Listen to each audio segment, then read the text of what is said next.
हे सरकार, हेलो। आप सबके आशीर्वाद से, भगवान के दुआ से आज हम अपना पंचायत के आज 20 साल से मुखिया बानी। हे सरकार, जब से मुखिया भैली तब से अपना पंचायत में कोनो जनता जनार्दन के कोनो बात के दिक्कत नहीं भइल। लेकिन सचहु बात बा कहले बा कि बदल गई सब रीति नीति, अपना कोनो लाज बा। आ 1 नंबर के गई जमाना, 2 नंबर के राज बा।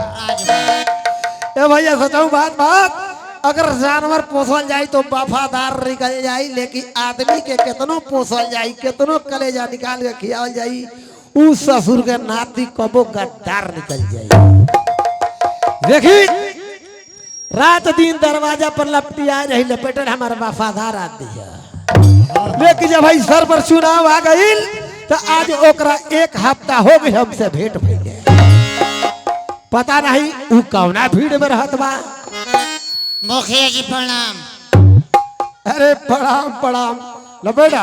हाँ नहीं ये बताओ आजकल तू कहाँ रहत बाड़ी? जानते मनी रोए हेलो, ये बताओ लपेटौल, अपना पूरा 22 टोला पंचायत में हम सबसे ज्यादा के मानीला। हाँ बोझा तंगे रहो हमरा के मानी ले। तो क्या मानीला? आखिर काहे मानीला? काहे मानी ले? हे! राउर हम काम करे ले तब रहो मानी ले। लपेटौल, हम तो के अपना घर के नौकर नहीं मानीला, हम तो के अपना घर के सदस्य मानीला। एक खतरा मानीला कि तू दिन भर के अपना पूरा पंचायत के समाचार शाम के तू हमके देली। लेकिन आज है जब मुखिया के चुनाव सर पर आई तो तोरा 1 हफ्ता हो गई हमरा से भेंट भइले। पूरा प्रत्याशी घूम घूम के अपन वोट बनावत हवन, आ तोर पत्ते नहीं बा, तू कहाँ रहत हउ? मुखिया जी बोल। जानते मनी जी जहाँ जहाँ भेजिले तहाँ तहाँ हम जाइले, लेकिन एगो समाचार नानू सुननी है। हाँ? एगो समाचार नानू सुननी है। अब कौन समाचार हो गए? समाचार कुछ खराबो बा, कुछ नहीं मनो बा।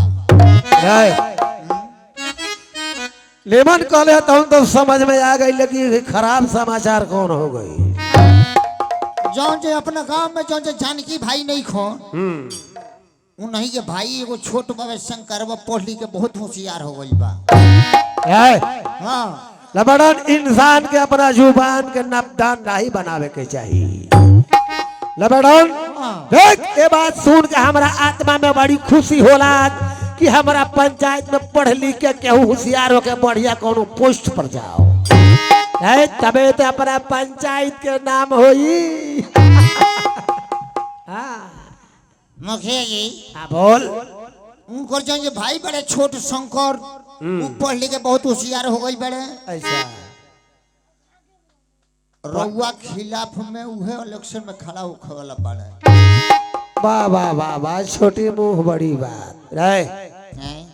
लपेटौन, आज 20 साल हो गए अपना पंचायत के मुखिया हमरा रहते हैं, लेकिन 20 साल के अंदर हमरा खिलाफ केहू के आवाज उठावे का हिम्मत नहीं भइल। आज जानकी का हिम्मत हो गई हमरा खिलाफ अपना भाई के मुखिया ही में उठाइया। जमी पे खड़ा हो के आकाश में थूके के कोशिश करी तो वो ओकरा चेहरा पर गिरी। चेहरे पे गिरी। कहला बाकी जमी के कंकड़ कबो गगन के सितारा ना होला, आ लाख रुपया के पैर का जूता हुई फिर भी सर के टोपी नहीं होला। लपेटन रे जानकी अपना भाई के मुखिया बनई है। रे हम तो विधायक बना देव कि अपना पंचायत के लोग देखी। लपेटन हम अपना पूरा पंचायत के सामने हाथ उठा के बात के वादा करत हई कि जानकी के हाथ में अगर कटोरा पकड़वा के रोड पर भीख ना मंगवाती तो हमारा नाम बोधे राम मुखिया देख। आज के बाद हमार शतरंज के पहला चाल जानकी के संगे शुरू होत बा। खेल उहे खेलब कि सांप भी मरी आ लाठी भी बची। एक काम कर, तू चल जा पूरा टोला, तनी हम जात हुई देखी जानकी के का समाचार बा। चलत हुई जिंदगी है मगर पराई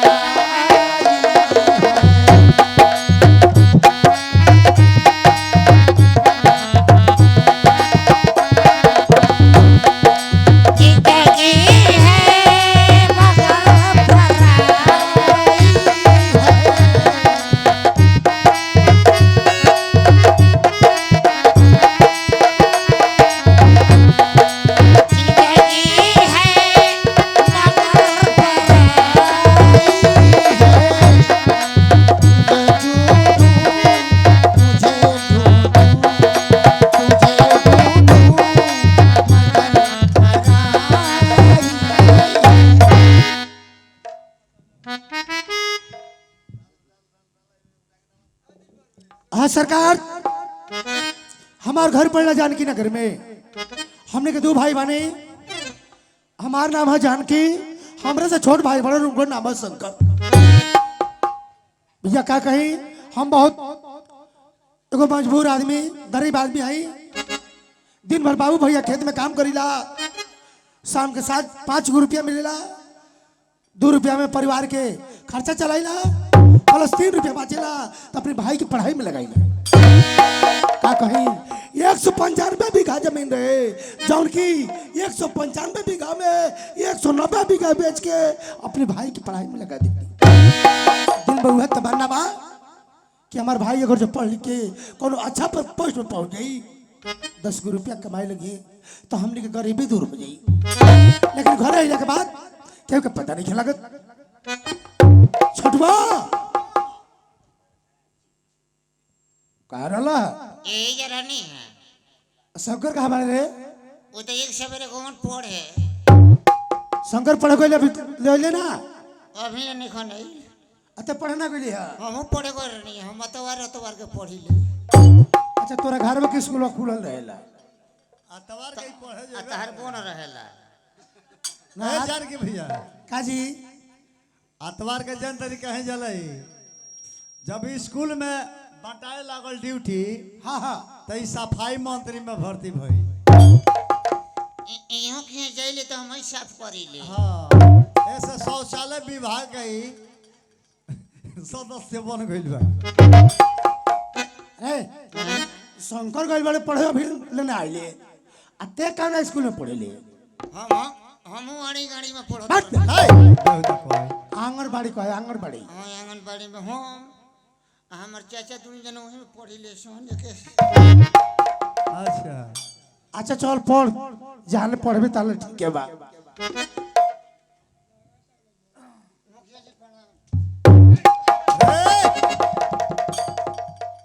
अरे वही जी प्रणाम कर जले रही। हाय मार सब रो जानो तो नहीं। गोड़ छू के सब कोई प्रणाम करला। काले जानो तो नहीं कि 3 पहिबो नेके पलटरिया ले चलो। अच्छा टेम्पू आ टेम्पू आ हाँ हाँ ओही पर चढ़ रहमी अच्छा आ धड़ी छन मोरवा हेलवी न। अच्छा आई जे नदिया परत पुलवा तर गोब द उलट गवे। बस भर मुंह माटी ले ले हमें। तनी फैला हटता, फैला हटबे, फैला हटता। जब यही बात हो गवे, जो गोब द उलट गवे गांव में तो भोर चौधरी जी में 3 गो टाका लगवे। अच्छा निहुरनी है ना जो कोई टकवा टूटी जाए। अपनी हुरबा मत करी। अब ना निहुरे। चल पीछे हट। और भले वीरेंद्र के निहुर आए। ए केकरा से बतिया उतर ले रे, फैला फैला केकरा से बतिया उतरला? मुखिया जी से मुखिया जी बड़ी हट हट हट हट। प्रणाम मुखिया जी। अरे प्रणाम प्रणाम प्रणाम। रही बार बार प्रणाम करेगा। मुखिया जी हाँ जानकी बाबू कहा रे, अरे कोई है तो हम लगाए तो फेल हो जाइबे। और ओकरी बाद और ओकरा बाद मुखिया जी हाँ कहीं के सेवरी के जैसन झोपड़ी में है भगवान के आगमन कैसे हो गई? अरे जानकी बाबू, भगवान के इंसान के संगे तुलना कइल ई तो खैर आपके बड़कपन रहल। अली तो घूमत घामत कहली कि चली तनी जानकी बाबू से भेंट कर ली। कहीं और सब समाचार का बा? हमरो समाचार ठीक है बा। मुखिया जी अच्छा बात भइल कि रुआ हमारे दरवाजा पर आ गई नहीं। और रुआ गांव के मालिक हई, गांव के मुखिया हई, हमने के रोबा सहारे रह ले जा।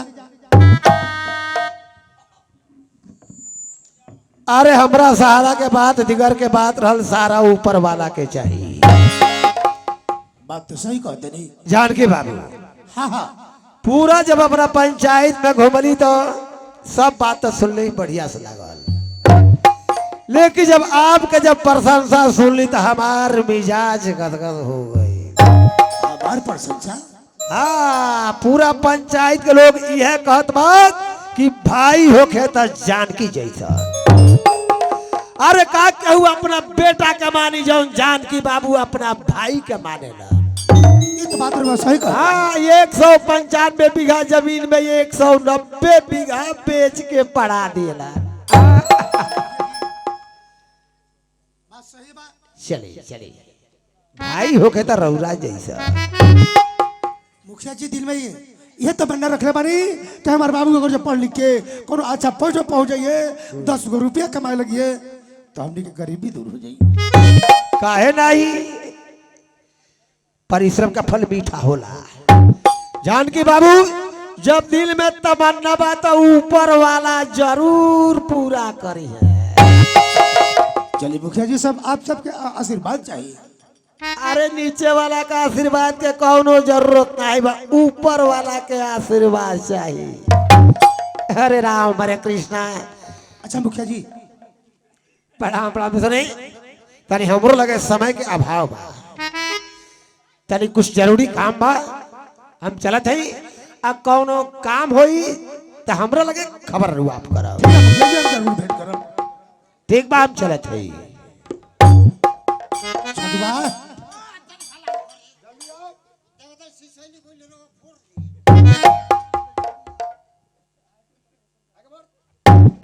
छठवा सुन ले मुखिया जी के बात।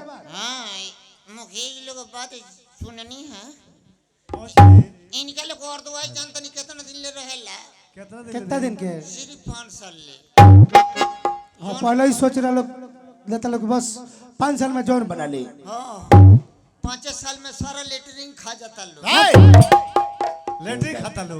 शौचालय का पैसा। हाँ ए छोड़ समय आते दखल जाई तो शंकर के चाल करता। शंकर के बोला अबे बुलाओ तनी। बोला भाई हो भाई कहा रे एगो बात कोई किसी को नहीं। कहा हमार भौजी आई बड़ी। भौजी कहाँ बड़ी? भौजी प्रणाम। ए सलम भाई बो आ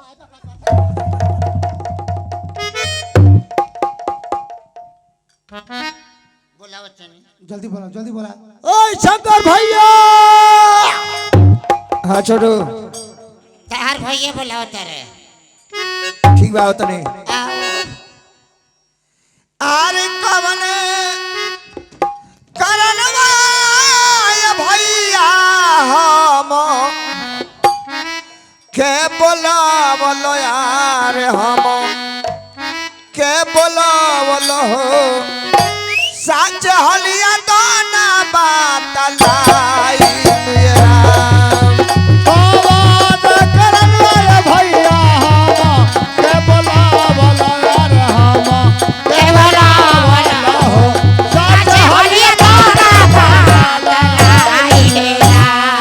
अरे कवन करनवा भैया हम के बोलावलो यार, हम के बोलावलो हो सच हलिया दोना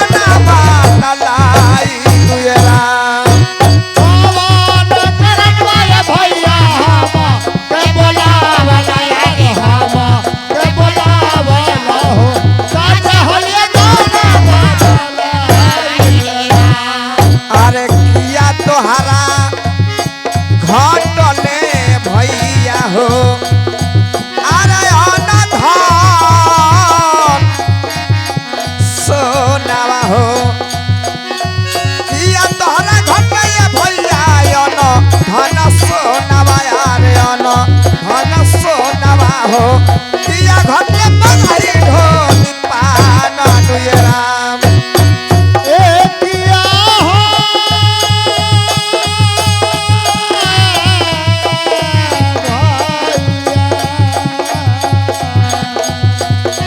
किया रौरा घटले भैया धन सोना धन सोना हो किया घटले बधाई ढोल पाना राम। गोल लगली भैया खुशी रह बाबू काय के बोलोला शंकर हाँ भैया बोला कारण तू तो जानते बड़ा कि हमने के दुइये भाई बनी। हाँ भैया अगर जो हम सुबह खेत में काम कर चल जाइले तू घरे रह लो तो अपने हाथ से खाना बना लो।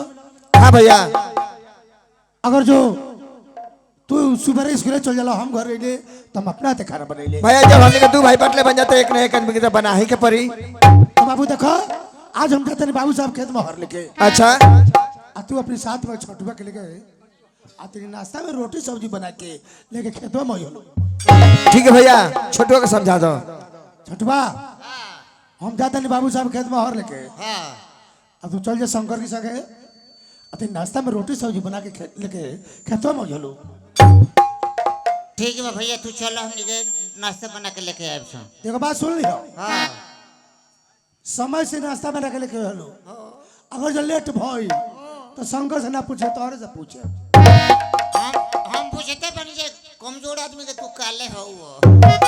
हाँ तो पूछ लिया हम चलते नहीं खेत हाँ, में। जा कहो अरे लबर लबर गोबर गोबर कोइरा रहल हो ना तारा लुरिए वेला ना हमारा ढोंगे आवेला सकरा लगे सकर ले तो हम ही मानी।